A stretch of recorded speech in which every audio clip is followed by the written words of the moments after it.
Hello everyone, welcome to my channel. ये तलेफाई का सेकंड लास्ट एपिसोड होने वाला है। एपिसोड स्टार्ट करूँ इससे पहले अगर आप लोग मेरे चैनल में नए हो तो चैनल को सब्सक्राइब जरूर कर लेना। एपिसोड की शुरुआत में दिखाया जाता है टीकी मॉम कहीं गई हुई थी लास्ट एपिसोड के एंड तक, और वो बोट ऐसा था कि उस पे गैस खत्म हो चुका था और ये जाने के बाद टी परेशान हो जाता है और उसके बाद अपनी मॉम को ढूंढने लगता है, लेकिन वो मिल ही नहीं रही थी। हमें दिखाया जाता है टीकी मॉम थोड़ा आगे जाती है, उसके बाद उनका जो वो था उसका गैस सच में खत्म हो जाता है। तो ये नहीं दिखाया गया है कि उसके बाद उन्होंने क्या किया। सीन कट होता है जहाँ पर टी और पसिका एक दूसरे के साथ अच्छा वाला टाइम स्पेंड करने लगते हैं। फाइनली कोई प्रॉब्लम नहीं, कोई मिसअंडरस्टैंडिंग नहीं, बस एक दूसरे के साथ प्यार वाला टाइम जो दिखने में काफी प्यारा था। टी काफी ज्यादा खुश था पसिका को पाकर, लेकिन वो अपसेट जरूर था क्योंकि उसकी मॉम अब यहाँ पर नहीं थी और उसे पता चल नहीं पा रहा था कि उसकी मॉम कहाँ पर चली गई है। और हमें दिखाया जाता है टी और पसिका को पता चलता है जो सांगना था उससे पकड़ लिया गया था। सेका के बताता है और वो सारा सच कबूल कर लेता है और वो इसमें इन्वॉल्व होने वाली सूरा का नाम भी लेता है, लेकिन वो चाहता था कि वो विटनेस बनेगा ताकि उससे सजा कम मिले, बदले में उसकी लाइफ को प्रोटेक्ट करना पड़ेगा, यानी कि उसकी जान को खतरा होना नहीं चाहिए। ये सब सुनने के बाद जो टी और पसिका थे वो परेशान हो जाते हैं। हमें दिखाया जाता है टी काफी परेशान था अपने मॉम को लेकर, लेकिन लकीली उसके डैड कॉल करके उसे बता देते हैं कि उसकी मॉम उनके आइलैंड पे पहुंच गई थी। असल में क्या हुआ था ना, जब गैस खत्म हो गया था उसके बाद वो जो बोट था वो ऐसे डूब गया था और बोट डूबने की वजह से आंटी जी भी डूब गई थी और वहाँ पर कुछ विलेजर्स ने उन्हें बचाया हुआ था।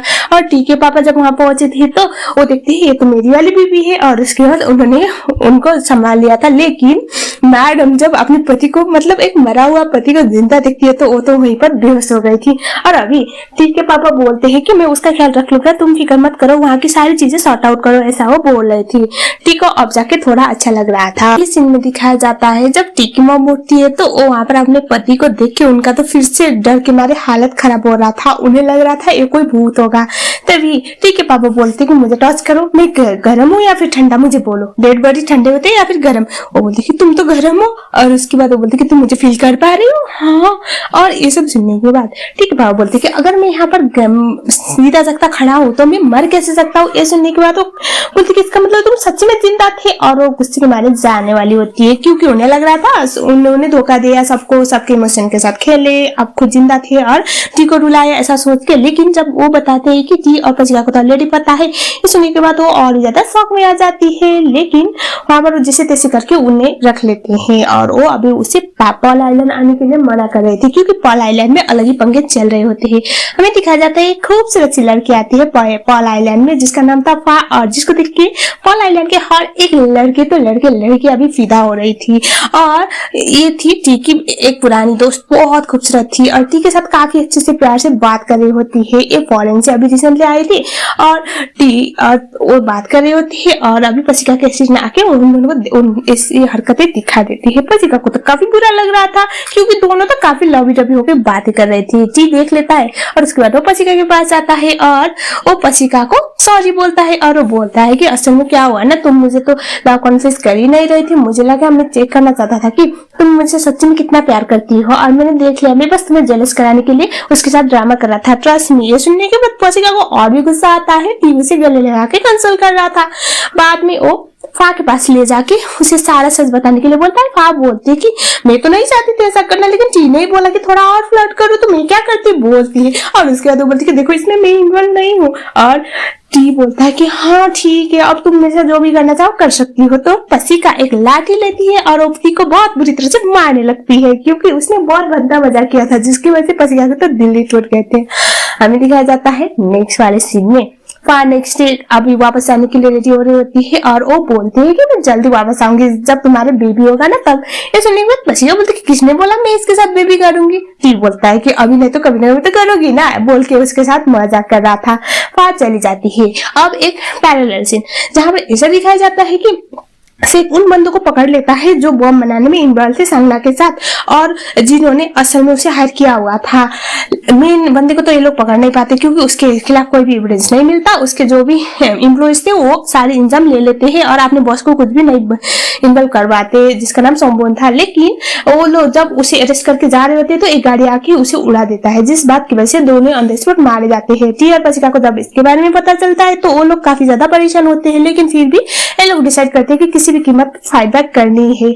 और साथ ही में ये दिखाया जाता है कि प्राट और जू जाते हैं हमारी सरिंदा के साथ उसके गांव पे, और यहाँ पर जाने के बाद उन लोगों को कुछ फोटो मिला था जहाँ पर टी के पापा थे और उनकी जो सेकेंड वाइफ बनी हुई थी वो भी थी, और एक छोटी बच्ची थी जिसका नाम नैचा था।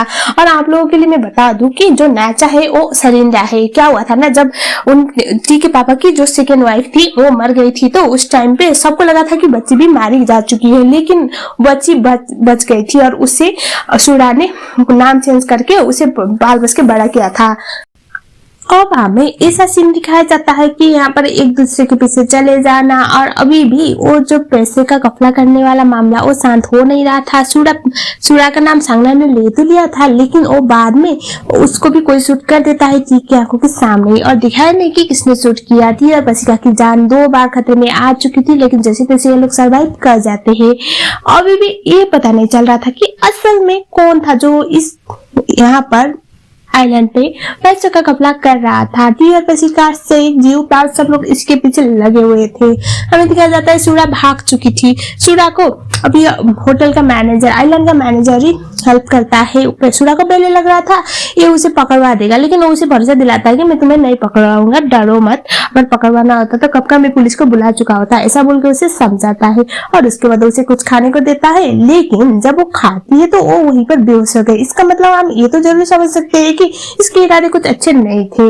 अब हम चलते हैं ड्रामे का सबसे बड़ा ट्विस्ट या फिर सबसे बड़ा प्लॉट बोलो उसके ऊपर। तो सूरा जब आंखें खोलती है तो वो दिखती है वो मैनेजर जिसका नाम सुगबुन होता है, वो वहीं पर था और वो उसे बहुत आराम से देख रहा था। वो बोलते है कि तुम ये सब क्यों कर रहे हो, प्लीज मुझे जाने दो, मैं किसी को नहीं बताऊंगी। और ये सुनने के बाद वो बोलता है कि तुम्हें क्या लगता है मैं तुम्हें इतनी इजीली जाने दूंगा, तुम्हारा भाई तो मर गया, अब तुम्हारी बारी है, ऐसा वो बोलता है। ये सुनने के बाद बोलते क्या तुमने मेरे भाई को मारा, पर क्यों? तभी वो इतना बड़ा रिविलेशन करता है कि असल में क्या था ना, आज तक इस आइलैंड में जो भी कांड हुए सब कुछ इसने किया। मतलब पसिका का किडनैपिंग एटलीस्ट 100 बार तो पसिका किडनैप हो चुकी होगी, एटलीस्ट 50 बार टी के ऊपर अटैक हुआ था, और 2 बार अंकल के ऊपर अटैक, और मतलब कुछ भी जितने भी चीजें थी सब कुछ इसी ने किया हुआ था। ये सुनने के बाद वो बोलती है सूरा कि तुमने सब क्यों किया? तो बोलता है तुम्हें याद नहीं हूँ मैं, देखो मेरी शक्ल को। और उसके बाद हमें पता चलता है असल में ये जो मैनेजर था सुगबुन, वो था प्रैंक का पति। प्रैंक मतलब टी के पापा की जो दूसरी शादी हुई थी ना, जिसने मैं तो आपकी बच्ची माँ बनने वाली ड्रामा करके उसको ऐसे उससे शादी कर ली थी, तो वो असल में उसका पति था। वो उसे बहुत प्यार किया करता था, लेकिन उस बंदी ने लालच में आके अपने खुद के पति को मार के जिंदा जला के उसने टी के पापा को चूज किया था, मतलब उसके ऐसे फंसाने के लिए। और ये सब रिवील करता है और वो बोलता है कि मैंने तो अपने रास्ते के सारे कांटों को मार दिया, अब तुम ही बची हुई हो। और ये सुनने के बाद वो बहुत डर जाती है। और उसके बाद हमें दिखाई देता है टी और बसिका को। टी बसिका के लिए काफी ज्यादा प्यार ऐसा प्रेजेंस लेके आता है, जो देखने के बाद बसिका काफी ज्यादा खुश हो रही थी। और उसके बाद हमें दिखाया जाता है जो सुगबुन था वो अभी सूरा को उसी तरह से जलाता है जिस तरह से उसे उसकी वाइफ ने जलाया था, क्योंकि उसकी वाइफ और सूरा काफी अच्छे दोस्त हुआ करते थे और दोनों ने मिलके टी के पापा को फंसाया था। तो अभी वो बहुत आराम से एक भयंकर वाला बदला ले लेता है। सूरा के साथ जो हुआ था उसके बारे में सबको पता चल जाता है हॉस्पिटल पे। अभी टी की मॉम भी आई हुई थी, सब लोग सूरा से मिलने के लिए, लेकिन किसी को भी मिलने नहीं दिया जाता। और हमें ये दिखाया जाता है कि अब टी के पापा वापस आ गए थे। सब लोग पहले तो डर जाते हैं, लेकिन बाद में सच बताने के बाद सब लोग खुश थे। लेकिन इस पीरियड में सबको ये आइडिया नहीं था कि ऑलरेडी एक खूनी बैठा हुआ है सुगबुन। जब वो अभी टी के पापा को देखता है तो उसे बहुत गुस्सा आ रहा होता है और वो अपने मन में कुछ सोच रहा था। अगले सीन में दिखाया जाता है जो सरिंदा थी उसके पास टी के पापा जाते हैं और उसे बोलते कि भले तुम मेरी बेटी ना हो, लेकिन तुम जब पैदा हुई थी तो सबसे पहले तुमने मेरा हाथ पकड़ा था और मुझे बहुत खुशी मिली थी बेटा, तुम मेरे लिए बहुत स्पेशल हो, कभी भी कुछ भी जरूरत हो ना तो मुझे बता देना। ऐसा वो बोल के उसे कम्फर्ट करने की ट्राई कर रही थी, क्योंकि सरिंदा को काफी ज्यादा गिल्टी फील हो रहा था, बुरा लग रहा था कि उसकी मॉम ने टी के पापा को इस तरह से फंसाया था। और हमें दिखाया जाता है अब अगले वाले सीन में टी और बसिका को एक स्टेटमेंट मिलता है जहाँ पर 3 बिलियन बाहर जो ट्रांसफर हुआ था ना, उसका वो स्टेटमेंट मिला था और इसी होटल का था। और वो जाते हैं वो फाइनेंस डिपार्टमेंट के उस लड़के से वो निकालने के लिए। जब उन्हें उसको एविडेंस मिल गया था, रास्ते से जा रहे होते हैं तो फिर से एक बार टी के ऊपर अटैक होता है और टी को गोली लग जाती है।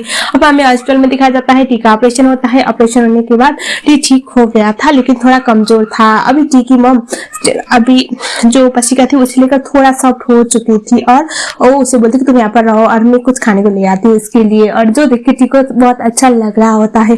हमें दिखाया जाता है अगले वाले सीन में, यहाँ पर तो सबके सब विलेन थे। मतलब वो जो फाइनेंस डिपार्टमेंट की हेड थी वो भी गलती थी, वो भी विलेन थी, क्योंकि वो सरिंडा को बेहोश कर देती है और उसके बाद सूरा को मारने के लिए वो कुछ इंजेक्शन लगा देती है।